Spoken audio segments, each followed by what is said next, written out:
अस्सलाम वालेकुम class I com, B com, M com. I com के लिए भी लेक्चर है, बी कॉम के लिए भी है और एम कॉम के लिए भी है। आई कॉम की बुक का चैप्टर नंबर 5 है। टॉपिक का नाम है डेप्रिसिएशन। क्या चीज़ है ये? डेप्रिसिएशन। डेप्रिसिएशन निकालने के दो मेथड है। क्या है? उससे पहले हम समझेंगे डेप्रिसिएशन चीज़ क्या होती है। क्या होती है? चीज़ क्या होती है। डेप्रिसिएशन के अलावा भी कोई नाम होते हैं, ये भी देखते हैं। चैप्टर नंबर 5 से क्या है? 5 है। 3 नाम नॉर्मली इस्तेमाल होते हैं।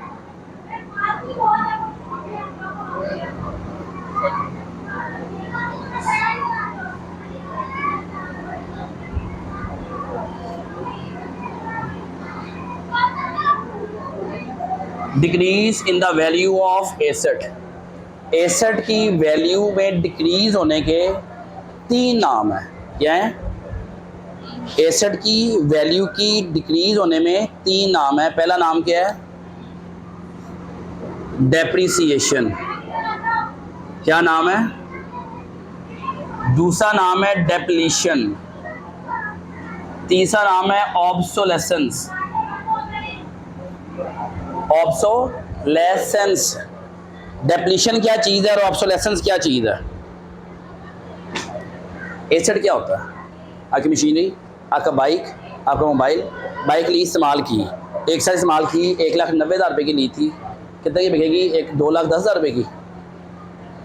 अगर उसकी वैल्यू में, अगर उसकी मार्केट वैल्यू बढ़ चुकी है due to government policies, due to महंगाई, ऐसे ना डीएनएस अलाउंसेस की वजह से महंगाई होगी तो बात और है। एसेट के इस्तेमाल होने से, यूज़ करने से या निकालने से जो कमी वाक़या होती है उसके 3 नाम हैं। जो आपकी बुक का टॉपिक है वो क्या है? डेप्रिसिएशन। ये 2 नाम आपने बस डेफिनेशन के अंदर रखने हैं और हमने पढ़ने नहीं है कि आपके सिलेबस में नहीं है। एक सोने की कान है, डेली वहाँ से लाखों टन या लाखों किलो या किलो सोना निकलता होगा, कोयला निकलता होगा, नमक निकलता होगा। उसकी वैल्यू में कमी ड्यू टू एक्सट्रैक्शन। पेट्रोल ज़मीन में है, निकाला, मेरा क्या सासा है, निकाली जा रहा, बेचता चला जा रहा हूँ, उसमें कमी हो रही, जाती हो रही है। तो उस तरह इस्तेमाल करने से कमी क्या कहलाती है? डेप्लीशन। माइनिंग। क्या ये माइनिंग क्या होती है? माइनिंग किसे कहते हैं? पानी का कुआं है, पेट्रोल का कुआं है, गैस का कुआं है, निकालते रहें, बेचते रहें या इस्तेमाल करते रहें या कॉन्टैक्ट कर लें, उसकी एसेट में वैल्यू की कमी डेप्रिसिएशन कहलाती है। अब आपने एक नया मोबाइल लिया, डब्बा पैक, ठीक है, कौन सा मैक्स प्रो है? 13 मैक्स प्रो है, लेकर रख लिया, इस्तेमाल ही नहीं किया, 5 साल इस्तेमाल नहीं किया। कितने का लिया था? सपोज करें 3 लाख का लिया था। कितने का लिया था? 5 साल बाद कितने का बिकेगा वो? शायद कोई ले ही ना। क्यों? पता नहीं क्या टेक्नोलॉजी आ चुकी होगी, क्या बला आ चुकी होगी, आपने इस्तेमाल ही नहीं किया, तो उसकी वैल्यू में भी कमी होगी ना। उस कमी को कहते हैं obsolescence, due to change in technology. क्या था? Due to change in technology, reduction in the value of the asset is known as obsolescence.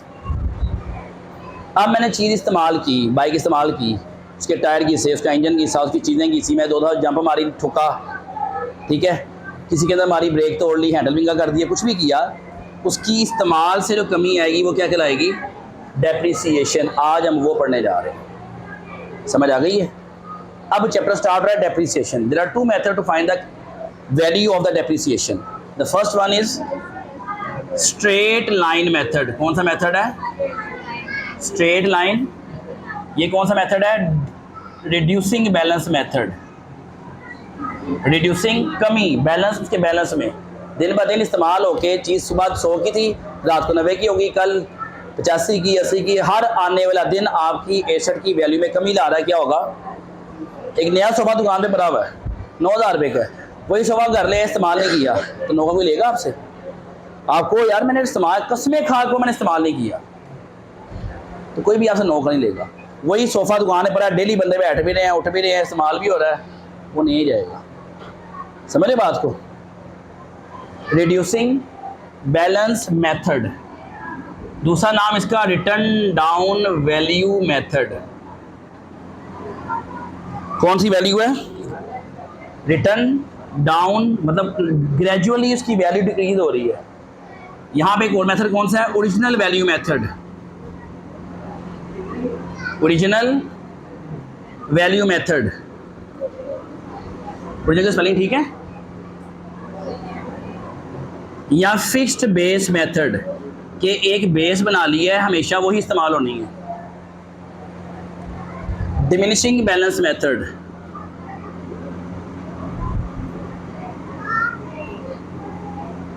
Diminishing balance method, ये दो चेंजिंग आ गई कि नहीं आई? समझ आ गई? फिर वो कहता है जब कोई मशीनरी खरीदी जाती है, कुछ एंट्रियाँ भी इस्तेमाल करनी ना इस क्वेश्चन को सॉल्व करने के लिए। पहले एंट्री मशीनरी खरीदने की, मशीनरी खरीदने तो क्या एंट्री करते हैं? मशीनरी आ गई, एसेट भर गया और कैश या बैंक कम हो गया, मशीनरी टू बैंक आगे की चली गई। सेकंड, डेप्रिसिएशन, जब डेप्रिसिएशन होगी तो क्या एसेट बढ़ेगा कम होगा? कम होगा ना, ये बताया, टॉपिक ही यही है। तो जब एसेट कम होगा तो डेबिट और क्रेडिट होगा? क्या होगा? क्रेडिट। यहाँ पे क्या आएगा? वो मशीनरी, वो ट्रक, वो कार, वो फर्नीचर, वो बिल्डिंग जिसको आप डेप्रिशिएट कर रहे हो, वो दो एंट्रियाँ हो जाएंगी। मतलब जब खरीदेंगे तो जब लेजर बनाएंगे मशीनरी का, किसका बनाएंगे? लेजर बना रहे हैं, मशीनरी डेबिट है कैश की वजह से, तो यहाँ पे कैश आ जाएगा। मशीनरी क्रेडिट है डेप्रिसिएशन की वजह से, किसकी वजह से? तो क्या होगा? वहाँ पे आ जाएगी। समझ आई? सपोज करें लाख रुपए की मशीनरी ली थी, कितने की ली थी? 10,000 रुपया। क्या हो गया? तो कितना बैलेंस बचा? 90,000 रुपये का। तो अगले साल में 90,000 शिफ्ट हो जाएगा और इसमें से अगले साल की डेप्रिसिएशन माइनस होगी। बस ये काम करता जाना और हमारा काम निकलता आएगा। समझ आई कि चली गई है? क्या समझ आई है? दो एंट्री हैं, पहली एंट्री खरीदने की, दूसरी एंट्री डेप्रिसिएशन की। पहली एंट्री खरीदने की, machinery to cash, machinery debit cash की वजह से, depreciation to machinery, machinery credit depreciation की वजह से। और ये एंट्री हर साल होती जाएगी, वो एक दफ़ा होनी है।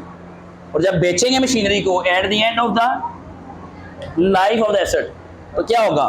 मशीनरी जब आई थी डेबिट, जब जाएगी क्रेडिट, पैसा गया था, पैसा आएगा। आएगा कि नहीं आएगा? एक चीज़ आपने 2 लाख की खरीदी, आपको पता है 2 साल या 5 साल बाद इसने ख़त्म हो जाना है। समझ आई? इसने ख़त्म हो जाना है, इसकी कोई वैल्यू नहीं होनी। तो उसकी पर मंथ डेप्रिसिएशन कितनी होगी? पर ईयर डेप्रिसिएशन कितनी होगी? चीज़ 2 लाख की ली, कितने की ली? 5 साल से इस्तेमाल होना है। इसका मतलब क्या है? 1 साल में वो 40,000 रुपये घटाती जा रही है। 5 सालों में 2 लाख रुपये ख़त्म, नई चीज़ आ जाएगी हमारे पास, वो फेंक देंगे और नहीं ले लेंगे। फिर क्वेश्चन ये उठता है यार ऐसे की तो स्क्रैप वैल्यू भी होती है, बेकार तो नहीं जाएगी, बिकेगी भी। वो एसेट जिसकी स्क्रैप वैल्यू है, मतलब वैल्यू जितने की परचेज की, स्क्रैप वैल्यू जितने की बिक जाएगी, residual value, scrap value divided by life. ये फार्मूला है डेप्रिसिएशन निकालने का। ठीक है? ये क्या है? और ये हर जगह इस्तेमाल नहीं होना, आपके 1 या 2 क्वेश्चन में होना है। बाकी मैं अपने आपको परसेंटेज निकाल के दी होनी है, परसेंटेज निकालना सिखा देता हूँ। आप एक क्वेश्चन में कहेगा 10% डेप्रिसिएशन है, 5% डेप्रिसिएशन है, वो डेप्रिसिएशन की परसेंटेज कैसे आनी है वो भी आपको निकाल के देता हूँ। अभी क्वेश्चन नहीं आज करवा रहा, कल क्वेश्चन करेंगे हम। 2 लाख का एसेट लिया, मुझे पता है 100 किलो का एसेट है, कितने किलो का है? और 20 रुपये किलो का बाद में बिक जाना उसने। इसका मतलब क्या है? 2,000 रुपया 100 किलो एसेट है, 200 बिका है तो 20 रुपये क्या कितना कहा मैंने, तो 2000, 100 तरफ 10, 1000, 2, 20,000, कितना या चेक कर लो, 2000 ही आएगा।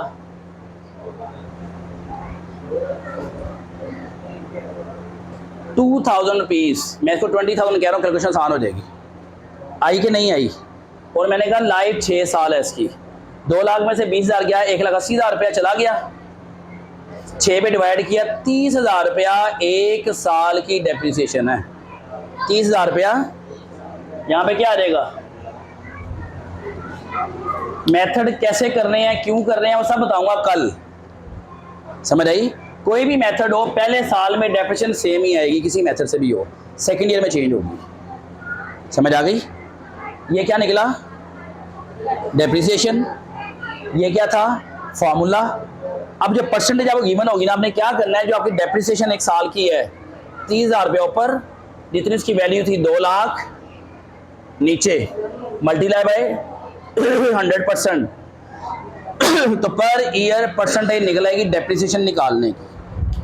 हमारा काम परसेंटेज से है बस। समझ आ गई? स्क्रैप वैल्यू क्या है?